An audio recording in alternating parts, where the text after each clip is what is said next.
value it already has. This is allowing you to conditionally make an update to a field within a single assignment element on your flow canvas. You have granular control over, do I want to automate the value of this field or leave it alone as you're doing multiple assignments in the same assignment element. So by setting the field to the value it already has, it results in no change being made. And because this flow is running in a before saved context, it's not even going to show up in field history tracking. You save the record with this value, this formula evaluates to the value the field already has, basically nothing happened. Now, when I do want to change the value in that field, I can use all my wonderful flow functions and operators to do that. I have some static text here. Check to see if these products can be delivered at the same time. And then they wanted a hyperlink to that record that we found from our get records results. What I like to do for that, and this is coming up more and more as people are trying to deploy enhanced domains, is you don't want to hard code the URL into any of your configurations if you can avoid it. One thing you can do to make it dynamic is reference the URL of the org that you're currently logged into. And the way you can do that is with this $API global variable. You'll see a bunch of enterprise server URLs followed by a number at the end. Now the number at the end just corresponds to the API versions that Salesforce has. Every release has an API version. We're up to 56, and I think 57 is spring 23, if I'm not mistaken. Basically, I would just choose the most recent one that you're on, and all I'm doing here is grabbing the base of that URL. So the left portion of that URL up to and including .com/, and then at the end of all that, I'm just tacking on the opportunity ID. Again, this open opportunity ID is that text variable that I found that I'm saving the results of my query to. If you string together a URL like that, it gives you a dynamic reference to a record in Salesforce.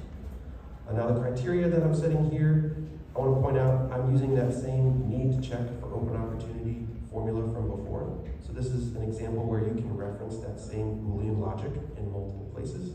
It helps with maintenance so that you can just make that update in one spot. The other thing I'm doing is making sure I found results from that query. I can do that right here in my formula. I don't need any extra decision elements cluttering up my canvas, slowing things down as Flow processes bulk record operation. So tying all these things together, I'm going to activate this and show you how this before save Flow with 3 elements on it can handle these different types of solutions you might need to solve for. So I'll come back over here to my account record. I'm going to create another new opportunity. I know this account has open opportunities on it. So what I'm highlighting here is I'm solving for both requirements using one flow that's optimized to execute all of those actions. So here's a $500 opportunity with a name that's going to get overridden. Closes in March. And I set a stage. Now watch the toast message as well as the next step value on this record. As soon as I click save, our naming convention is still intact. We're still setting those values appropriately. And as we navigate to the record, the next step logic has taken place. And it has found an open opportunity on the account and gave me a dynamic link to that record. And this is something that is going to be enhanced domains proof as you make that change if you set it up by referencing that $API global variable. So that's pretty cool. Now again, this is a conditional update being made to the next step field. So if I want to make sure my naming convention is still working without overwriting that value, I still have all that logic so that it's not going to overwrite that next step because I only run that logic for brand new records. And that was all handled in the formula decisions that we were making. This is that part where that next step field got set to the value it already has, resulting in no change.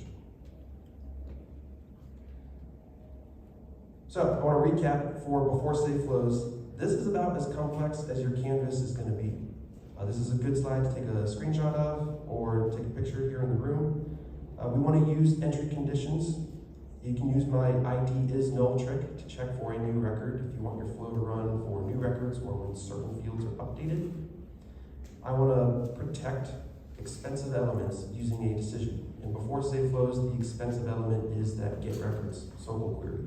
So only run those queries when you need to, and you have all the information you need so that you can accurately get the results and not run into errors. If you only need a few key pieces of information, store those in text variables. It makes it easier to safely reference them later without any extra decisions. And then to take advantage of flow bulkification, if you're processing batches of records, use a single element to assign all the values you need to that triggering record. And you can use formula resources to do that, and it also allows you to reuse your Boolean logic or any other logic in multiple places.